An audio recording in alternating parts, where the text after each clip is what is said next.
Shield கொடுக்குறவங்களே இது முடிச்சதுக்கப்புறம் அவங்கள ஒருத்தர் ஏற்றணும்ல.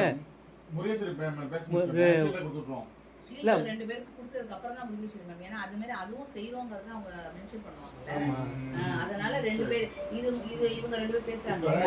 ஆண்டறிக்கை முடிச்சிடும். ஆண்டறிக்கை முடிச்ச உடனே ஷீல்டு கொடுக்கணும் 2 பேர். சரி. அருணா மேம்க்கும் விஜயகுமார் சார் தான் இறக்கிருக்காங்க. ஃபர்ஸ்ட் விஜயகுமார் கொடுங்க. அருணா மேம் வயசானவங்க செய்யறதுக்காக. ஃபர்ஸ்ட் அவரை கூப்பிட்டு அதுக்கு அப்புறம் தான் அந்த விஜயகுமார் ஃபர்ஸ்ட் இவரை கூப்பிட்டு அப்படியே ஒரு கடிதே தாத்தாவும் சொல்லுங்க. அவங்க வந்ததுக்கு அப்புறம் கொடுத்துட்டு செக் கொடுக்குறோம். 10,000 செக் கொடுக்குறோம். ஓகே. கொடுத்துட்டு அவரை வந்து வாழ்த்துறை அப்படின்னு சொல்லிடுறோம். அவர் அதோட முடிச்சுட்டு இறங்கிருப்பார். சரி. சரிங்களா? ஓகே.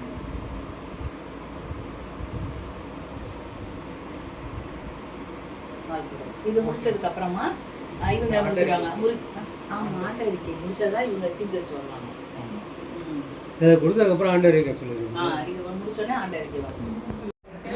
அறிவில யாரும் லெஃப்ட் கிடையாது. ஆமா ஆமா திரும்ப ஸ்டெப்ஸ் எதுக்குள்ளே போறாங்கல.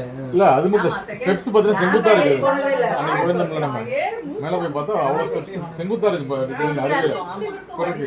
அதான் மேம் சொன்ன மாதிரி அந்த மாதிரி இருக்குறவங்க தான் ஆமா ஆமா ஆக்டிவா இருக்கவங்க தான். அது ஏறவே இருக்கும். வேற வந்தாங்க பத்தோட ஏறி இறங்கிடலாம். அந்த ஏறவே முடிச்சோமே. முருகேஸ்வரி மேம் இல்ல தொடர்ந்து பேசுவாங்க. இவங்க ஒரு 1/2 மணி நேரம் பேசுவாங்க. இவங்க 1/2 மணி நேரம் பேசும்போது போர் அடிச்சது. 1/2 மணி நேரம் பேசினா டைம் கொடுத்துறோம்.